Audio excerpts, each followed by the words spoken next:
How do we have so many different looking colored rocks? And some of the stuff I've never seen before. Now, we'll go over here to the small stones.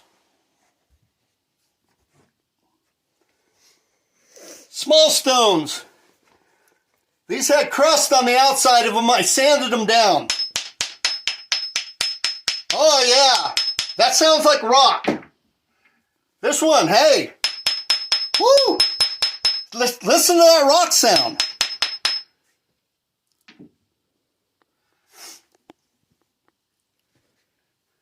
This one, look at this one. It's got craters on it.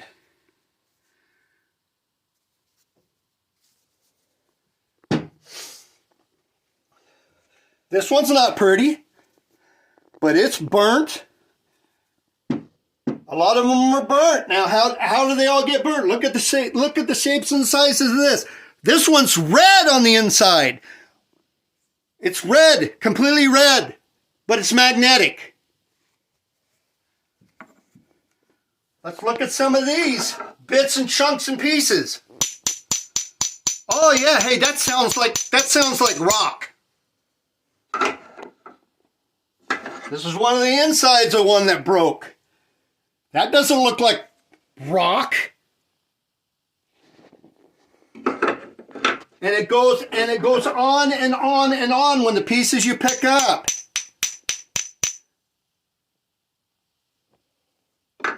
This is metal.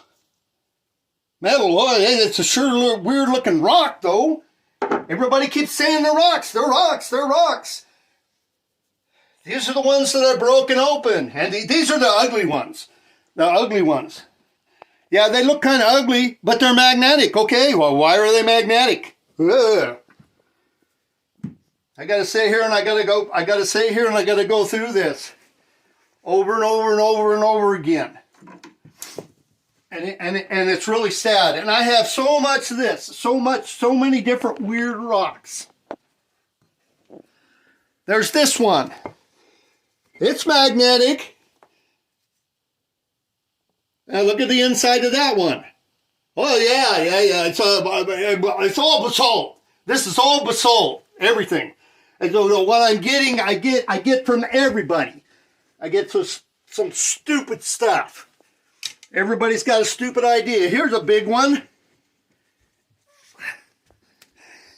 Here's a big one. Let's look at this one.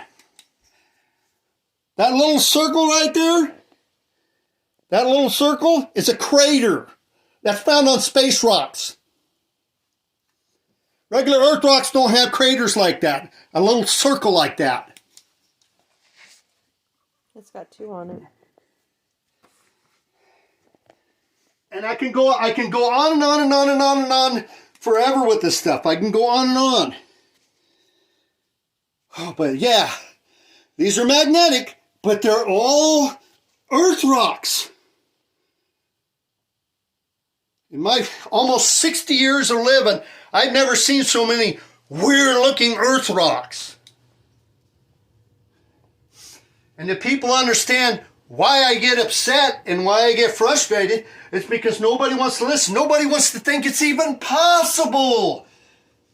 It's possible for a little piece to get through, or hell, even the Willamette meteorite, as big as it was.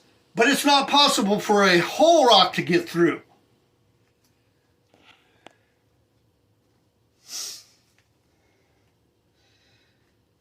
Now, where I found these, all these rocks, the colors, it was basically like in a line. When I came across the gray rock, there were all sizes of gray rocks. When I came across the blue rock like this, all sizes of blue rocks, the same color in the same spot. Same with that one and same with that one. All the same colors of rocks in the same spots. Now St. Helens did not blow it up over here and plant them all perfectly in the ground. Now, This is a space rock. Okay, I broke it in half. Okay, and this isn't diorite or some other rock. People don't want to listen to what I have to say. This is the fusion crust on it. Okay, right here. Get a close up of that. That is orange olivine. Okay, the whole crust has small flakes of orange olivine in it. And in fact, this stone weighed 80 pounds when I broke it. But I had to break it in half so I could find out what was on the inside of a lot of these rocks.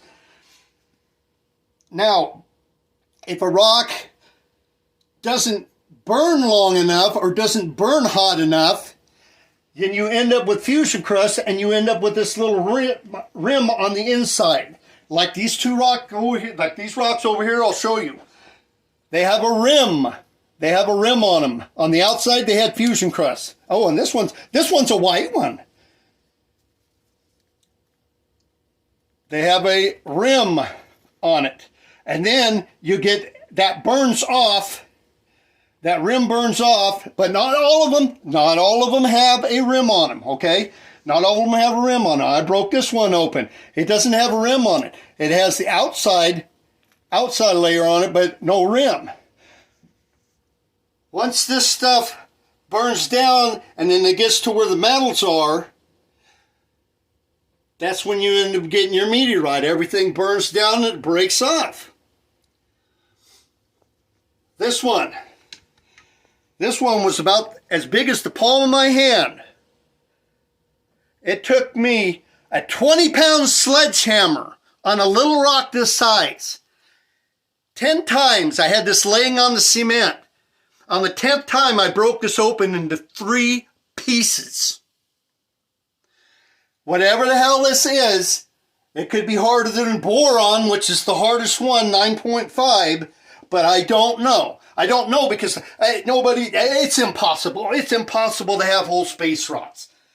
Or is it impossible? Is it just possible that, hey, someone did make it to Earth and people don't want to search for them because they say, everybody goes by what they're taught. Everybody goes by, hey, a meteorite is this, that, and this, that, and this, that. It has to have this, that, this, that, and this, that.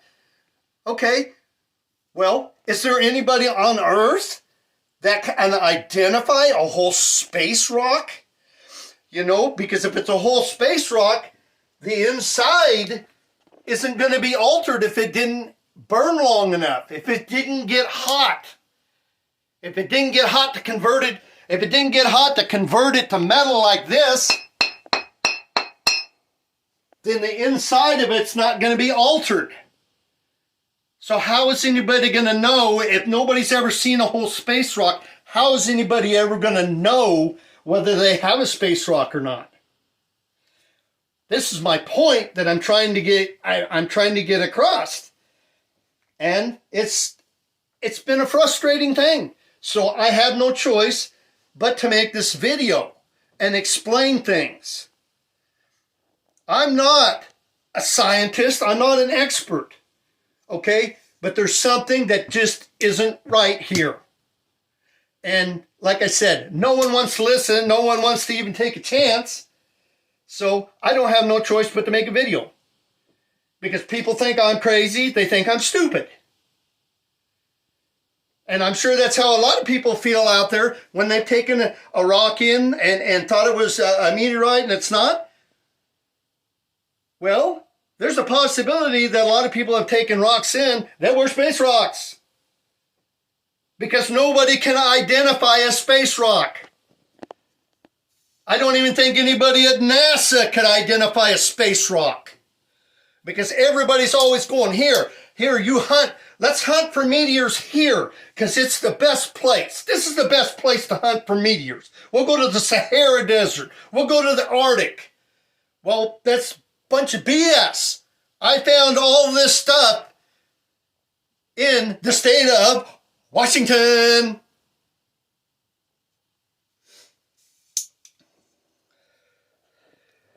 Now, with all that being said, Call me a kook, call me stupid, call me what you want. But I'm telling you, this stuff right here, different colors, white, red, gray, blue, and metallic. If any of that stuff, somebody got a hold of it, hey, maybe they could build some fantastic ass weapon that nobody could stop. And NASA, as far as your DART program goes, your DART program sucks. And it isn't going to protect anybody. And I'm going to tell you why. Because the amount of time it took me to break this thing apart, if an asteroid is composed completely of this, you can send everything that you want at that, every little teeny spaceship, every nuclear weapon, and this thing's going to keep coming.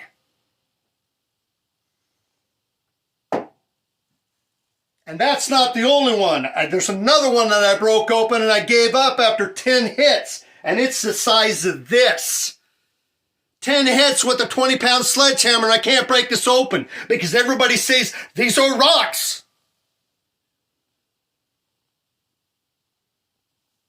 But are they? Are they rocks? I highly doubt it.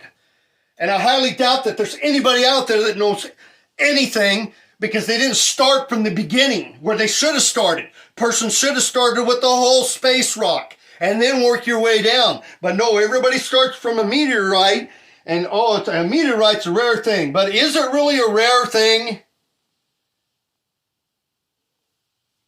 I would consider it to be a rare thing, and the reason why is because most of them burn up. But there are also solid space rocks out there, whole rocks. This is a whole rock. This is a whole rock. But it can't be. It can't be a meteorite because it's round. If it doesn't have this, if it doesn't have that, if it doesn't have a thumbprint. Can you pause it? Now for you scientists, hey, you scientists and you experts, everybody's an expert of meteorites out there, NASA and everybody.